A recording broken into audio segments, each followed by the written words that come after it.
तो last lecture च बेटा रिप्रोडक्टिव सिस्टम ऑफ अर्थम शुरू कराया सी और काफ़ी हद तक डायग्राम वगैरह कराते सी। एक छोटी जी उत्थे लेबलिंग च मिस्टेक हो गई थी। वैसे तो बेटा अगर डायग्राम देखो तो उत्थे क्लीयर सी, पर चांस मैं 4 पेयर्स लिखने सी और गलती ना 8 पेयर्स लिखते। 8 नंबर है, 4 पेयर्स है, ठीक है ना। अगर तुम देखो सैगमेंट नंबर भी तो याद करो ना, 6 7 8 9, तो 4 इधर 4 इधर, तो उन्होंने करैक्शन कर लेना। वैसे थोड़ा जहा हम तुम +2 जो हो इन्नी भी चीज़ से अंडरस्टूड ही है कि पर चांस हो गया, ठीक है ना। चलो एनी हाउ उन्होंने करैक्शन करो। और एक और चीज़ बेटा, हर लैक्चर की मिनिमम 2 और मैक्सिमम 3 वीडियोज़ होनी है। तो मैं शायद पहले दसिया सी कि नहीं, मैंने याद नहीं है, क्योंकि मोबाइल च रिकॉर्डिंग जो होंगी है तो क्योंकि वो 35 मिनट्स तो ज़्यादा मेरे मोबाइल से हो नहीं पाती, अपने आप ब्रेक कर देंगी। इस करके मैं 34 33 मिनट्स या 30 मिनट्स की मिनिमम एक वीडियो बनेगी। अगर मैंने लगेगा कि भाई 2 वीडियोज़ सफिशेंट काम हो गया है तो फिर 2, अगर मैंने लगेगा नहीं 3 चाहिए तो 3। एक बेटा थोड़ा मैं स्टार्ट भी लेट किया सी, ठीक है जी, सारे तो पिछे हो गया मैं, तो इस करके मैं पिछले भी थोड़ा कम ज़्यादा कराया सी। 1-2 लैक्चर जो होर करा के फिर मैं थोड़ा जहा शुरू कर दूँगा, क्योंकि मैं थोड़ा जहा बाकी नालों लेट शुरू होया, ठीक है बेटा, क्योंकि मैं अपना सारा हिसाब किताब देखना भी इन्नी देर तक इन्ना टॉपिक खत्म हो जाना चाहिए, ठीक है जी, क्लियर। तो अर्थवम की गल चल रही थी, तो अर्थवम की डायग्राम ड्रॉ करती थी। थोड़ा जहा अर्थवम बारे होर दसना, पहले ध्यान नाल सुनो, फिर किस तरह नोट करना है, की करना वो भी समझा रहे बेटा। मान लो 2 अर्थवम, ठीक है, अर्थवम ये अर्थवम की अब +1 च कीता सी, पर बड़िया नहीं याद होएगा। सपोज है अर्थवम है, रफ डायग्राम है बेटा, ठीक है। अब अगर याद हो अर्थवम का कुछ पोर्शन थोड़ा जहा शेडिड होंगे, जिवें मैं याद करो अगे भी समझाया सी कि जिवें हमने मार्कर है, हुण अनफॉर्चुनेटली मार्कर का कैप ब्लैक है। अगर ब्लैक की जगह सिर्फ कैप वाइट होंदा तो यह भी वाइट हो जाना सी, यह भी वाइट हो जाना सी, सिर्फ इन्ना पोर्शन ब्लैक रह जाता सी, ठीक है ना। तो अगर मैं इंस्टीट्यूट होंदा तो इस टाइम को है नहीं इस तरह का मार्कर, लेकिन चलो सियाणे हो समझ सकते हो कि यह वाइट, यह सारा वाइट और ब्लैक। बिल्कुल अर्थवम समझाने की कोशिश कर रहे हैं कि अर्थवम च क्या होता है कि जो विचला पोर्शन है ना, कितना थोड़ा जहा डिस्टिंक्ट है, जिवें बाकी के इस तरह धारियां देखोगे स्टाइलिश, ठीक है, लाइक दिस। मिसालियां नहीं मैं बनाऊंगा लाइक दिस, लेकिन इन्ना पोर्शन थोड़ा हल्का जहा डिफरेंट टोन से दिखता है। उस पोर्शन क्या कहते हैं, क्लाइटेलम, सैगमेंट नंबर 14 15 से 16।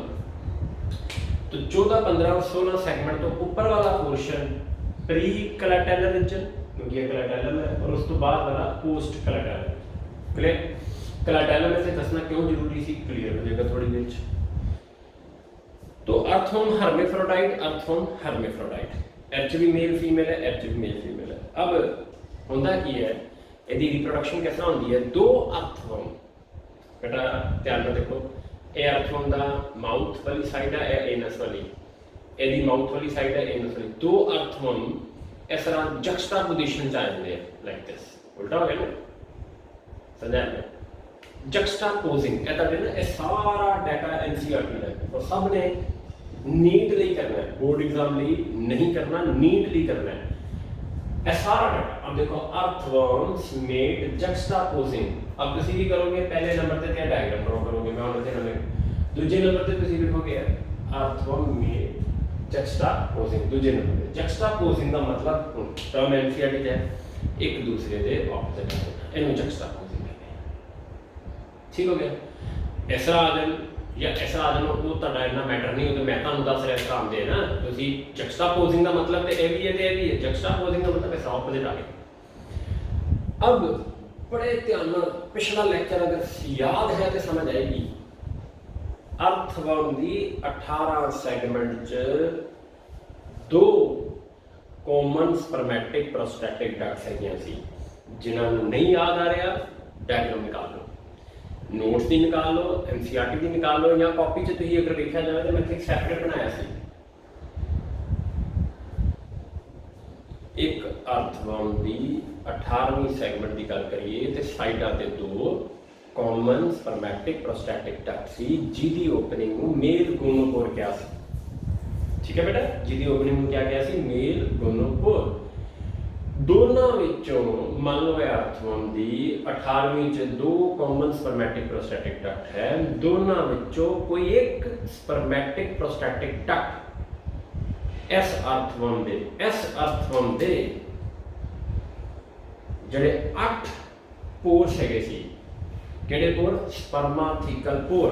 उत्थे मैं गलत लेबलिंग करती थी 8 पेयर्स, अब मैं आज की बोल रहा 8 या 4 पेयर्स, 4 इधर 4 इधर। किथे किथे सी? At the junction of 5 6 6 7 7 8 8 9। इधर भी एट द जंक्शन ऑफ 5 6 6 7 7 8 8 9। तो इस अर्थवर्म की उन्होंने दोनों विचों कोई एक डक्ट इस अर्थवर्म के 8 विचों किसी एक स्पर्मैटिकल पोर दे विच एंटर करेगी। तो ऑब्वियस है फिर जक्सटापोजिशन इस तरह ज़्यादा बेटर है 18वां तो, ठीक है ना। तो यदि कॉमन स्पर्मैटिक प्रोस्टैटिक डक्ट किसी 8 विचों एक और इस स्पर्म किट रिलीज कर देगी इस अर्थवर्म दे स्पर्मेथिका च, और स्पर्मेथिका 8 है किसी एक च रिलीज कर देगी। ठीक हो गया, एक च करती है, 2 च भी कर सकती है। क्लियर। सिमिलरली इस अर्थवर्म हुण ये अर्थवर्म जिहड़ा है एदी भी कॉमन स्पर्मैटिक प्रोस्टैटिक डक्ट इस अर्थवर्म दे किसी एक स्पर्मेथिकल पोर च मिनिमम जाएगी और उत्थे ये भी अपने स्पर्म रिलीज कर देगा। मतलब इन्हें अपने स्पर्म एच रिलीज किए, इन्हें अपने स्पर्म एच। ये एक वर्ड यूज करते हैं, इतने लिखते हैं जगह की reciprocal, very very important, reciprocal cross fertilisation. तो बेटा क्रॉस फर्टिलाइजेशन तो है ही है, रेसिप्रोकल। अगर इन्हें अपने स्पर्म इनू दिते हैं तो इन्हें भी अपने स्पर्म इनू दिते हैं, इनू आप कहते हैं रेसिप्रोकल क्रॉस फर्टिलाइजेशन। तो अर्थवर्म की केड़ी क्रॉस फर्टिलाइजेशन होगी? स्पेशल टर्म होगी। और यदि एक एग्जांपल याद करो, नेचर च कितनी सानू कोई लेना देना नहीं, साडे सिलेबस इको है, रेसिप्रोकल क्रॉस फर्टिलाइजेशन। क्लियर। ठीक है जी। इन्हें अपने स्पर्म इनू, इन्हें अपने स्पर्म इनू, याद तो यही रखना है। वो तो मैं थोड़ा जिहा विस्तार से दसदा कि यदि कॉमन स्पर्मैटिक प्रोस्टैटिक डक्ट यदि पोर च जाएगी, यदि कॉमन स्पर्मैटिक प्रोस्टैटिक डक्ट, ये तो डिटेल होगी ना। जनरल की याद रखना है, इन्हें अपने स्पर्म इनू डिलीवर किए, इन्हें अपने स्पर्म इनू डिलीवर किए। क्लियर है जी। चलो अब स्पर्म डिलीवर करने के बाद दोनों अर्थवर्म अलग अलग हो गए। तो बेटा अलग अलग करते हैं, एक उत्तर रखते हैं। अब ये जो अर्थवर्म अलग अलग हो गए, होने अर्थवर्म है, तो ये जो ब्लैक पोर्शन है ना क्लाइटेलम, और ठीक है जी, क्लाइटेलम हो गया। ये क्लाइटेलम के अराउंड, इस क्लाइटेलम के अराउंड जिवें मैं उंगलां नाल पकड़ लिया ना, इस तरह एक सकरीशन आती जिन्होंने ककून कहते हैं, एक ग्लैंडुलर की सकरीशन आती है जो फ्यूचर से क्या कहलाई जाती है? ककून। विद अराउंड क्लाइटेलम के अराउंड। ठीक हो गया। अब क्लाइटेलम केड़ा सेगमेंट सी? 14 15 16। हुण पिछला लेक्चर याद होना बहुत जरूरी है। 14वीं सैगमेंट सेंटर दे विच अगर याद हो, मिड वेंट्रल लिखवाया सी, क्या होंदा है? Female gonopore. 14 सैगमेंट के सेंटर च क्या होंदा है? Female gonopore. उस फीमेल गोनोपोर, अब वो फीमेल गोनोपोर कितने हो गया? Covered by secretion. और ठीक है जी, कवर्ड बाय सेक्रीशन। तो उस सेक्रीशन ने जिन्होंने कवर कर लिया क्लाइटेलम को, अब पोर कवर्ड है।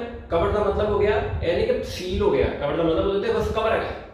अब वो अंडे निकलते हैं किहदे विचों? 14 सैगमेंट और क्या है सी? Mid ventral female gonopore. लेकिन वो अंडे निकल के सड़क पे नहीं डिगणगे, अब वो ककून के अंदर अंदर उस सेक्रीशन के अंदर अंदर समेटे गए। क्लियर। तो अब ककून वो जी लेयर सी, सेक्रीशन सी, ठीक है जी, बिल्कुल टाइटली नहीं बाउंड होंगी, हल्का हल्का जहा गैप होंदा है, साइडां तो पूरी तरह टाइट होंदी है। इमेजिन कर सकते ना कि साइडां तो टाइट होंदी है, विचों थोड़ी जी लूज होंदी ताकि एग्स उस निकल के आई जाए। अब अर्थवर्म तुसीं पढ़ोगे, NCERT भी लिखी हुई थी, मेरे नोट्स से लिखा अर्थवर्म रीगल्स बैक। एक टर्मिनोलॉजी उत्थे लिखी, उत्थे मैं तुसीं पढ़ सकते हो नोट्स। रीगल्स बैक या पंजाबी च गल करिए तो अर्थवम रीगल्स बैक मतलब ये निकलना शुरू करता है। अब निकलने के दो तरीके हैं, या तो इस तरह निकले तो या इस तरह निकले। तो बेटा इस डायरेक्शन से निकलेगा, एच भी कोई रट्टा नहीं है, थोड़ा सोचोगे आप, एक मिनट सुनोगे, याद आ जाएगा, याद हो जाएगा। देखो ये अर्थों में इस तरह निकलेगा बेटा, ककून के विचों ककून थोड़ा हिल सकता है, अर्थों निकलेगा बेटा, कई ने ककून हिला देना, ककून तो उत्थे ही है। अब अर्थों अपने आप को विड्रॉ कर रहे हैं, विड्रॉ कर रहे हैं जी, विड्रॉ कर रहे हैं। अब विड्रॉ करेगा, करते करते करते करते स्पर्मेथीके वाली सेगमेंट के उत्तों भी निकलेगा, और स्पर्मेथीके वाली सेगमेंट च 8 पोर्स है, क्योंकि 8 अगर स्पर्मेथीका है तो बेटा जो अर्थों उन्होंने पोर्स तो निकलेगा तो स्पर्म भी आ गए उस पहले क्या आया सी एग, हुण क्या आ गए, स्पर्म भी आ गए, स्पर्म भी आ गए। अर्थों अपने आप विड्रॉ करता करता करता बाहर अब है ककून। इस ककून दे विच एग्स भी है और स्पर्म्स भी है। दोबारा एक बार देखते हैं, ये मार्कर अर्थों हो गया, कॉपुलेशन हो चुकी है, एक क्लैटेलम रीजन के अराउंड ककून आया, वो ककून 14, 15, 16 सैगमेंट में कवर किया है, 14 में एग्स निकलते हैं। अब अर्थवम अपने आप विड्रॉ करता है, विड्रॉ करता है, विड्रॉ करता है, स्पर्मेथिकल पोर तो निकलेगा। अगर इधरों नहीं निकलेगा तो फिर तो पॉसिबल ही नहीं रहेगा। मान लो अगर इस तरह निकालिए फिर किस तरह स्पर्म आएंगे, वो भी ऐसा फिर ऐसा ही करेगा।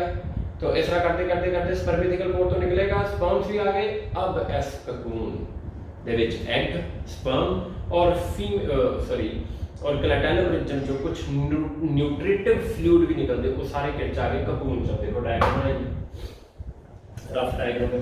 अब इस ककून च मेन क्या आ गया, एग्स एंड स्पर्म्स, और नाल क्या आ गया, न्यूट्रिटिव फ्लूइड। अब देखो नरिशमेंट तो चाहिए। अब ककून कितने आ गए, मिट्टी च, मिट्टी च अर्थवम ते बेटा अपना हुण बोझा करेगा, हुण मिट्टी च आ गए। अब मिट्टी दे विच क्या आ गया, cocoon produced by glandular cells of clitellum. Clear हो गया। अब वो जो स्पर्म्स होंगे हैं ਉਹਦੇ ਲਈ क्या टर्म भी लिखी मैं, स्पर्म इकट्ठे होंगे ढेरों ढेर, इस करके स्पर्म पैकेट या स्पर्मेटोफोर भी कहते हैं। एक वर्ड ना कॉकरोच भी यूज होएगा कि ढेरों ढेर स्पर्म्स इकट्ठे होंगे, उन्हें स्पर्म पैकेट्स भी कहते हैं, स्पर्मेटोफोर भी। इनवर्टिब्रेट से बड़ी कॉमन टर्म है। अच्छा हुण वेरी वेरी इंपॉर्टेंट, इन्हें तुसीं बड़ा करके लिखना बेटा, अद्धा पेज भर दो, वो तो इच्छा पूरा करना पूरा भाई, क्योंकि सब तो इंपॉर्टेंट चीज़ है।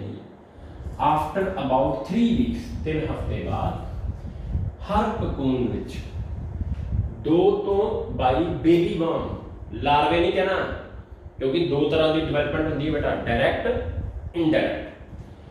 जिस डिवेलपमेंट च लार्वा नहीं बनता उन्होंने डायरैक्ट कहते हैं, और जिस लार्वा बनता है उन्होंने इनडायरैक्ट कहते हैं। जिवें बटरफ्लाई के केस च सब को पता है कैटरपिलर लार्वा, ठीक है ना, तो वो इनडायरैक्ट डिवेलपमेंट है। फ्रॉग के केस च tadpole larva, that is indirect development, लेकिन इतने मैं लिखा है डायरेक्ट डेवलपमेंट, मीनिंग भी लिखा है दैट इज नो लार्वा। अपने केस च क्या लार्वे बनते नहीं, डायरेक्ट डेवलपमेंट। जिन्हां च लार्वे नहीं बनते नो डायरेक्ट, इसे करके इतने क्या लिखा है बेबी वर्म्स, ठीक हो गया ना। लार्वे तो कह नहीं सकते। विद एन एवरेज 4 मतलब 2 तो 22 डेवलप होंगे, एवरेज 4, क्यों, किसी च कोई 6 हो गए, किसी 8 हो गए, कुछ मर जाने हैं, कुछ नहीं बनने, ठीक है। तो 2 तो 22 उसके बाद हम बाहर आ गए, हम लोग वापस तो भी जवान हो जाएंगे बेटा, ठीक है ना, तो भी अपनी मौजा लेंगे। तो तुसी पहले नंबर पर ड्रॉ कर लो, फिर इनू लिख लो, फिर यह सारा नोट कर लो, और इनू मैसेज बॉक्स से कर लेना। इसके बाद यह लिख लेना रेसिप्रोकल क्रॉस फर्टिलाइजेशन है, नोट करो।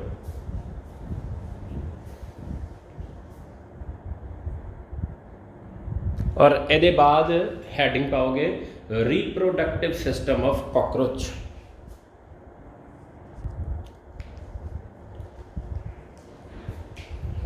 तो हैडिंग आ जाएगा रिप्रोडक्टिव सिस्टम ऑफ कॉकरोच।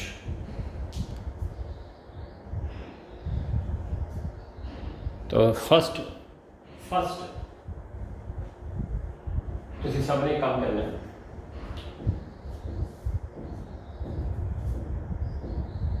इनू 2 ऑप्शन है तेरे को, या तो मेल रिप्रोडक्टिव तो फीमेल रिप्रोडक्टिव चंगी तरह सुन लो, इनू लास्ट एक पूरा पेज करना है, बड़ा बड़ा करके लिखना है, ठीक है। या पहले नोट कर लो, या थोड़ा बहुत जो नोट करना है बात कर लो, चॉइस करती, पर पहले मेरे को सुन लो, ठीक है। तो यदि बेटा फोटो क्लिक कर लो नहीं, क्योंकि फिर मैं हटा देना है, जल्दी करो।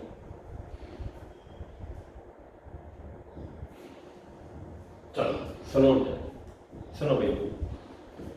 तो पहला सब हेडिंग आ जाएगा मेल रिप्रोडक्टिव सिस्टम। देखो अर्थवम हर्माफ्रोडाइट सी, कॉकरोच हर्माफ्रोडाइट नहीं है।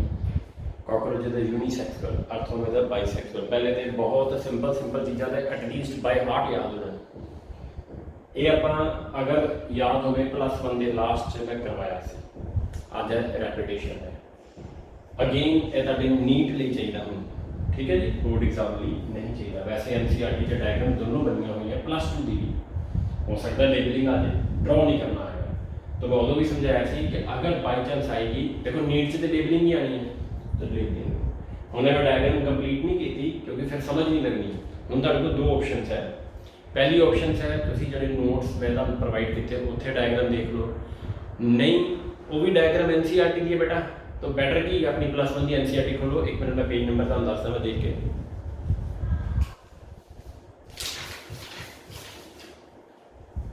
बेटा पेज नंबर 115,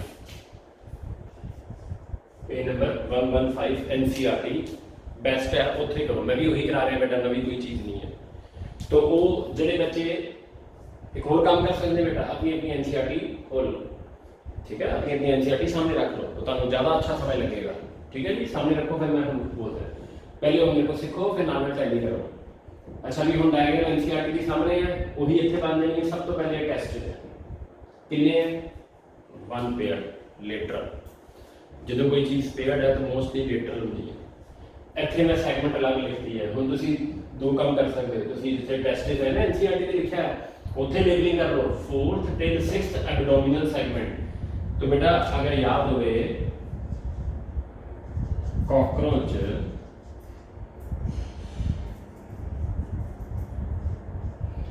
अगर आप गल करिए कॉकरोच की, तो कॉकरोच के बॉडी डिविजिबल इनटू, हाँ जी, हेड, थॉरैक्स, एब्डोमेन, याद है class Insecta, head, thorax, abdomen. Head उन जगह नहीं है, मैं हम लिखा रहेगा, नाम में नोट कर लेता। Head formed after fusion of 6 embryonic segments, formed after fusion of 6 embryonic segments। ऐसा +1 का काम है। थॉरैक्स याद करो, प्रोथॉरैक्स, मीजोथॉरैक्स, और तीसरा क्या आ गया, मेटाथॉरैक्स। और एब्डोमेन की सेगमेंट्स है 10। तो नोट कर लो, मैं हटा देना इन्हें। तो मैं एक बार फिर बोल देना भी कॉकरोच की जी बॉडी है that is divisible into 3 parts, head, thorax and abdomen. Head formed after fusion of 6 embryonic segments, thorax, prothorax, mesothorax and metathorax. और एब्डोमेन दी कितनी सेगमेंट्स हो गई 10। तो हम एक चीज़ से क्लियर हो गई,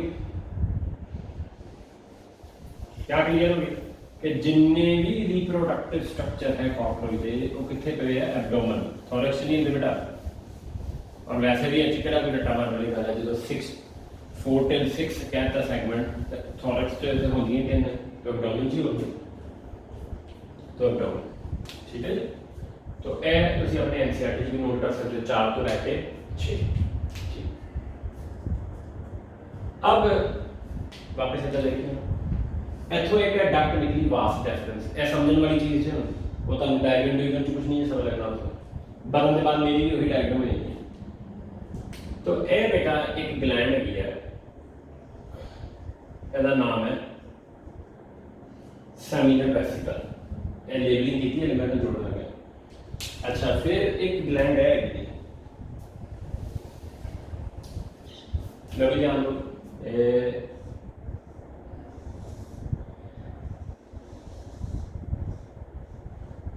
ग्लैंड है फैलिक ग्लैंड।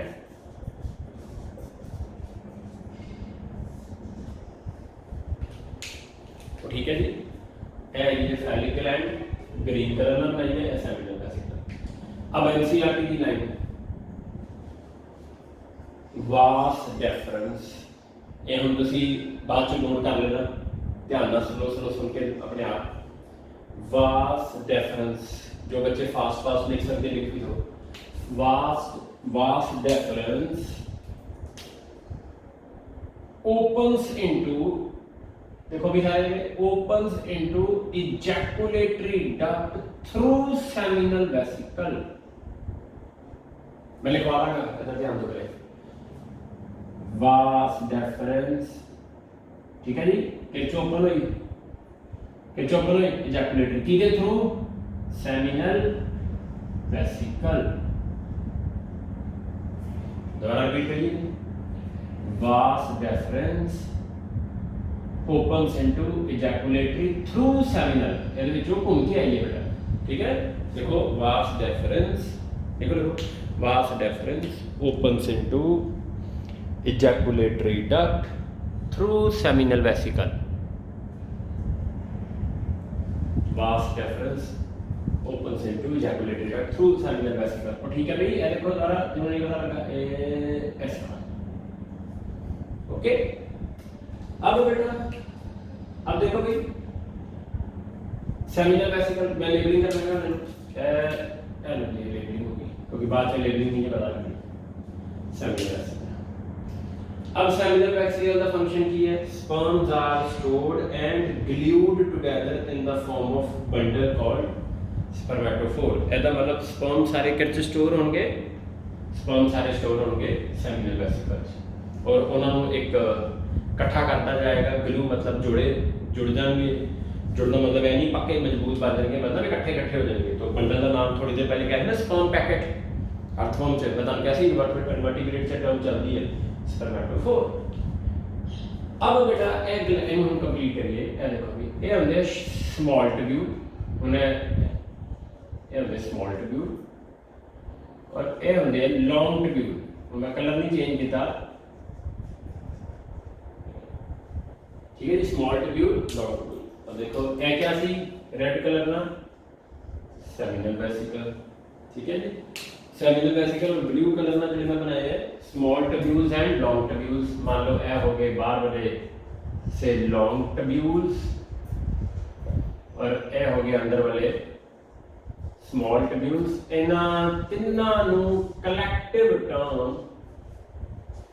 Mushroom gland. अब अपनी एनसीईआरटी च खोलो, उत्थे इकट्ठे तिन्हां नूं लेबल करो मशरूम ग्लैंड। मशरूम ग्लैंड का दूसरा नाम क्या है, यूट्रिकुलर ग्लैंड। और देखो करना क्यों, एनसीईआरटी के तिन्हां नूं कलैक्टिवली मशरूम ग्लैंड और यूट्रिकुलर ग्लैंड। उसके बाद फिर अगो एरो आके 6 तो 7 सेगमेंट एनसीईआरटी च कर लो, बहुत ज़्यादा आसान काम रहेगा। नीट से ज़्यादा काम हो गया आसान, कॉपी से भी लिखना एक बार जिससे ज़्यादा रिवीजन हो जाएगी। और उसके बाद आप की लिखोगे, क्या है ये एक्सेसरी रिप्रोडक्टिव ग्लैंड। इतने एरो पाके इतने लिखोगे 6 तो 7 सेगमेंट, और इतने क्या लिखोगे एक्सेसरी रिप्रोडक्टिव ग्लैंड। फंक्शन आने ना बाद में, ਹੁਣ क्वेश्चन कैसा आएगा, sperms are stored in option mushroom gland, second option phallic gland, फिर मशरूम ग्लैंड ऑप्शन करेक्ट होगी क्योंकि सेमिनल वेसिकल उच्च ही आता है। लेकिन अगर सेमिनल वेसिकल भी है मशरूम ग्लैंड भी है तो फिर एक्यूरेट आंसर क्या होगा, सेमिनल वेसिकल। तो ठीक है ना, seminal vesicle is part of mushroom gland. ਹੁਣ अगला क्वेश्चन है नाम मशरूम ग्लैंड क्यों है, तो एनसीईआरटी देखो डायग्राम मशरूम वर्गी लग रही है, नहीं लग रही, तो मशरूम वर्गी लग रही है, लेकिन ये तीन पार्ट है, तीन कंपोनेंट है। सेमिनल वेसिकल जिससे स्पर्म स्टोर होते हैं, तो स्पर्म ओवरऑल मशरूम ग्लैंड से भी स्टोर होते हैं, लेकिन स्पेसिफिक आंसर आएगा तो की लिखोगे सेमिनल वेसिकल, ठीक हो गया। Small tubule and long tubule तीनों मिलकर क्या कहता है मशरूम होता है। दूसरा नाम क्या है, यूट्रिकुलर। लोकेशन 6 तो 7 सेगमेंट जेडी एब्डोमिनल मैं एब्डोमिनल, और क्या है कि एक्सेसरी रिप्रोडक्टिव ग्लैंड है, क्योंकि लॉन्ग और स्मॉल ट्यूब्यूल भी कुछ सिक्रीशन निकलती है, ਉਹਦੇ ਵਿੱਚੋਂ स्पर्म किट स्टोर होंगे ਇਹਨਾਂ ਤਿੰਨਾਂ ਦੇ ਵਿੱਚੋਂ लॉन्ग स्मॉल ਤੇ सेमिनल जो ठीक है। तो फैलिक ग्लैंड भी आ गई। अब देखो तेरी ਜਿਹੜੀ एनसीईआरटी ਦੀ डायग्राम है, ਹੁਣ देखो ਇੱਥੇ थोड़ा शेड दिख रहा है ग्रीन ਦਾ, अगर ਤੁਸੀਂ एनसीईआरटी ਦੀ डायग्राम देखो तो ਇਹ ਤਾਂ ਹਲਕਾ ਜਿਹਾ ਇਹ ਉੱਪਰ ਹੈ दिख रहा है, ठीक है, और ਉਹਦੇ पास सीधी है दिख रही है, ठीक है जी, क्लियर, ठीक है। अब ਇਹ ਡਾਇਗਰਾਮ ਨੂੰ ਹੁਣ ਆਪਾਂ ਕੰਪਲੀਟ ਕਰਨਾ ਹੈ। ਹੁਣ ਐਨਸੀਈਆਰਟੀ ਨੇ ਕੀ ਕੀਤਾ ਹੈ, ਇੱਥੇ ਡਿਜ਼ਾਈਨ ਬਣਾਇਆ ਹੈ ਬਾਹਰ, ਉਹ ਮੈਂ ਡਿਜ਼ਾਈਨ ਨਹੀਂ ਬਣਾਉਂਦਾ। ਇਹ ਡਕਟ ਇਹ ਹੋ ਗਈ ਇਜੈਕੂਲੇਟਰੀ ਡਕਟ, ਔਰ ਇਜੈਕੂਲੇਟਰੀ ਡਕਟ ਦੀ ਓਪਨਿੰਗ ਨੂੰ ਕਹਿ ਦਿੰਦੇ ਆ ਮੇਲ ਗੋਨੋਪੋਰ। ਅਲਟੀਮੇਟਲੀ ਜਿਹੜੇ ਸਪਰਮ ਬਾਹਰ ਆਣਗੇ ਕਿੱਥੋਂ ਆਣਗੇ, ਮੇਲ ਗੋਨੋਪੋਰ, ਠੀਕ ਹੈ ਜੀ, ਮੇਲ ਗੋਨੋਪੋਰ। ਅਬ ਉਹਦੇ ਬਾਅਦ ਹਾਲੇ ਮੈਂ ਡਾਇਗਰਾਮ ਨਹੀਂ ਡਰਾ ਕਰ ਰਿਹਾ, ਇਹਨੂੰ ਸਾਰਾ ਹਟਾਉਣ ਲੱਗਾ, ਇਹਨੂੰ ਨੋਟ ਕਰਦਾ ਰਹੇਗਾ।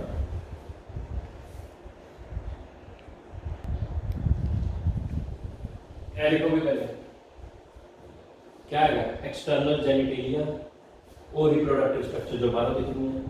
दूसरा नाम फैलोमियर, स्पेलिंग ਇੱਥੇ ਵੀ ਠੀਕ ਹੈ, ਐਨਸੀईआरटी ਵੀ ਦੇਖੋ गनेपोफाइसिस, ਤਿੰਨਾਂ ਵਿੱਚੋਂ ਕੋਈ ਇੱਕ ਨਾਮ ਯੂਜ਼ ਕਰ ਲਓ, ਤਿੰਨੋਂ ਪਤਾ ਹੋਣੇ ਚਾਹੀਦੇ ਹਨ, मतलब मैं नहीं याद कर लो तीनों।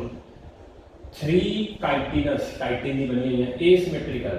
अब जो है ही 3 है तो फिर सिमेट्री हो नहीं सकती, क्योंकि सिमेट्री एटलीस्ट पेयरिंग तो हो, और वैसे भी स्ट्रक्चर थोड़ी रैंडम है। 3 काइटिनस एसिमेट्रिकल स्ट्रक्चर केड़ी, लेफ्ट फैलोमेयर, मैं पूरा नहीं लिखा, राइट फैलोमेयर ते वेंट्रल फैलोमेयर। मेल कॉकरल की गल हो रही है, नोट करो बेटा। ये देखो लेफ्ट फैलोमेयर बनाया, राइट और वेंट्रल। एक मिनट, मैंने डिटेल नहीं जानना था, मैंने वैसे बना के बताया। लेफ्ट फैलोमेयर सेम चीज, वही चीज बेटा।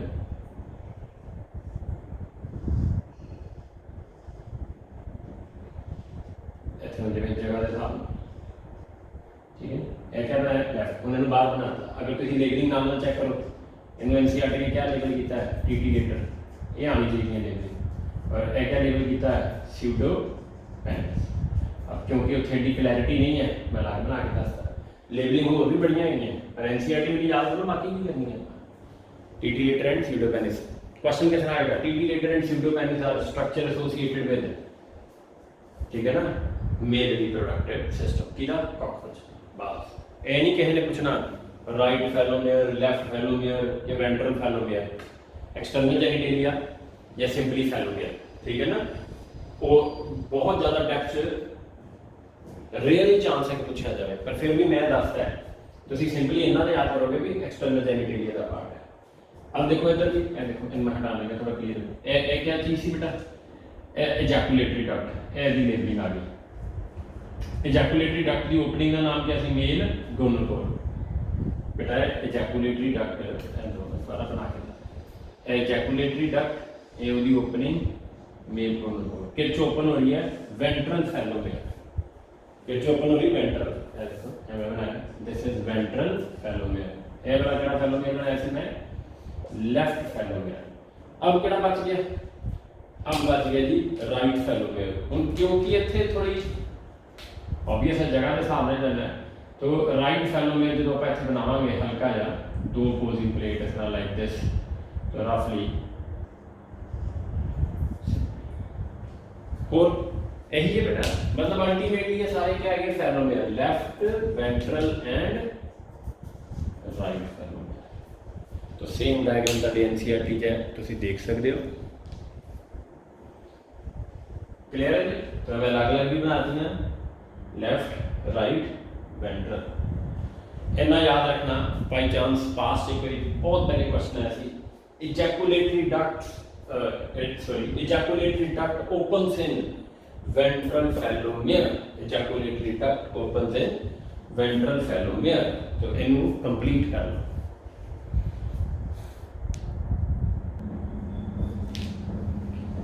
Female reproductive system, male reproductive खत्म हो गया। एनसीईआरटी का टैली कर सकते हो डायग्राम, पहले मैं समझा दूँ। ओवरी, देखो ओवरी ठीक हो गया, ओवरी की लोकेशन प्लूरल है, ovary second till sixth abdominal segment, इतने भी लिख सकते हो location second till sixth abdominal segment. हर ओवरी को ऐसा रेड कलर में बैठा है, तेरे को ऑलरेडी बनाता है, मैं कैसे खान भी बनाता हूँ। क्या है ओवेरियोल्स या एनसीईआरटी ने ओवेरियन ट्यूब्यूल दोनों वर्ड यूज किए वैसे थे। इन्हों का नंबर कितना है 8। हुण 6 बने हैं, मतलब 7 बन गए, 8 बना दो बेटा, ये तो समझानी है 8 बन। और इन्हां च की होएगा, ये देखो अंडे एग्स चेन की फॉर्म क्या होएगा, चेन्स ऑफ डेवलपिंग ओवा, ओवम सिंगुलर ओवा प्लूरल, फिर रोटे रखे। अब ये क्या आ गई, ओविडक्ट है, ओवरी तो क्या आ गई, ओविडक्ट है, देखो राइट एंड लेफ्ट। अब ठीक हो गया, थे लेबलिंग गलत करती, लेफ्ट होना चाहिए राइट सिखाया सी, इनवर्टिब्रेट्स ਨੂੰ ਪਿੱਛੋਂ ਦੀ ਡਿਸੈਕਟ ਕਰਦੇ ਆ, तो ਤੁਹਾਡਾ राइट और ए राइट सेम, लेफ्ट जो ਤੁਹਾਡਾ है वो सेम। वर्टिब्रेट्स ਨੂੰ ਇਸ ਤਰ੍ਹਾਂ ਡਿਸੈਕਟ करना, मेरा राइट ਤੁਹਾਡਾ लेफ्ट है और मेरा लेफ्ट ਤੁਹਾਡਾ राइट है। हमेशा लेबलिंग जिन्हों कटे है तो इनवर्टिब्रेट में इस तरह कटे, इस करके right will remain right, left will remain. Vertebrate में इस तरह कटे, इस करके right will becomes your left and left will become your right. तो ए ओविडक्ट मिलके क्या बन गई, कॉमन ओविडक्ट। कॉमन कह लो या मीडियन, मिडल च आ गई ना, तो मीडियन और कॉमन ओविडक्ट, मीडियन या कॉमन ओविडक्ट, जिसका दूसरा नाम क्या है, वजाइना भी कह देंगे। ठीक हो गया। अब किच ओपन होगी जेनाइटल चैम्बर, देखो जी ओविडक्ट किच ओपन होगी जेनाइटल चैम्बर। अब देखोगे जेनाइटल चैम्बर क्या है, ठीक है। अब देखो बेटा मैं ग्रीन कलर का बना लगा, ये देखो देख रहे हो ग्रीन कलर का, this is called collaterial gland, collaterial gland. Function this level से जो है वही करना है कोलाटेरियल। और दो है, एक राइट एक लेफ्ट, तो डायग्राम च दिख रहा है राइट इज रिड्यूस्ड, ताकि एनसीईआरटी की डायग्राम च दी है कि राइट थोड़ी रिड्यूस्ड है। अब देखो नेक्स्ट स्पर्मेथिका, ये देखो एक बार फिर दिमाग में सोच के, स्पर्मेथिका मेल रिप्रोडक्टिव के female reproductive, female reproductive store sperm after copulation. तो इसका फंक्शन क्या हो गया, स्टोर स्पर्म आफ्टर कॉपुलेशन। मान लो अगर एक स्पर्म दिखे, ਇਹਦਾ मतलब इस फीमेल कॉकरोच दी मेल कॉकरोच ਨਾਲ कॉपुलेशन हो चुकी हुई है। क्लियर, ये देखो बेटा स्पर्मेथिका। अब ताकि एनसीईआरटी की डायग्राम देख लो, right one is right one is reduced, diagram tally करो एनसीईआरटी का, right one is reduced, left one is well developed. ठीक हो गया, राइट वन इज रिड्यूस्ड। अब ਇਹਦੇ ਚ देखो नेक्स्ट बेटा, ਇਹਦੇ केस च एक्सटर्नल जेनिटेलिया या फेलोमियर, बेटा आप लिख लोगे ना फेलोमियर, या एक्सटर्नल जेनिटेलिया या गोनेपोफाइसिस। ए है 3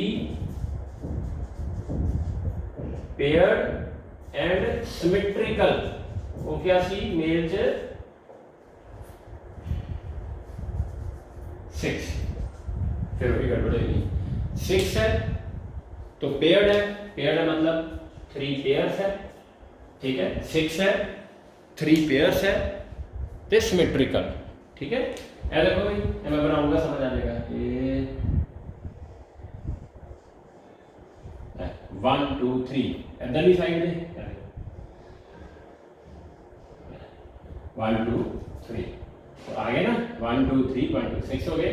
तो ये जो लोअर पोर्शन होता है इनू आप कह देंगे वेस्टिबुलम, चैम्बर का नैरो पोर्शन होता जाता है, हम क्या कहते हैं वेस्टिबुलम।